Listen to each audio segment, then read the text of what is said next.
Okay, this video is called Dr. Mcdougall Advice for Beginners and for Desperate People. So for beginners, he would say, look, if you want to start getting healthy fast, just start out by eating 90% of your calories from starch, 5% from fruits, and 5% from vegetables. That's all you have to do, okay? You'll be surprised how fast you improve. Don't worry about calcium. I've never seen a patient with calcium deficiency. Don't worry about protein. I've never seen a patient with deficiency of protein. Don't worry about omega-3 fats. If you eat 100% vegan, low-fat diet, you'll get more than enough of all the essential omega-3s and omega-6 fats.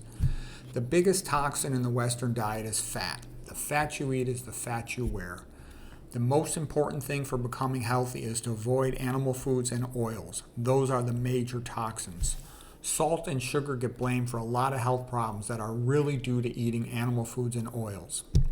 It's okay to sprinkle a little salt and sugar on the outer surface of your food if that's what it takes to get you to eat plant foods. If you're trying to lose weight, then try to eat less fat. The more veggies you eat, the skinnier you will become because they are so low in caloric density. But you should never eat more than 50% of your calories from veggies or you will likely become sick. White rice has only 1% of calories from fat. Back before 1970, when the Chinese used to eat about 90% of their calories from white rice, 1 billion out of 1 billion were thin. Just look around. You can see the truth. The populations whose diet is based on starch are thin and healthy. Okay, next section, for desperate people.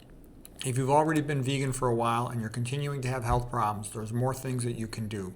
If you have a refractory autoimmune disease or some other type of food allergy or GERD, you can try my elimination diet. You haven't tried everything in nutrition therapy until you've only eaten sweet potatoes for 4 months. And you could also mention water fasting, like at True North or something. Hope that's helpful.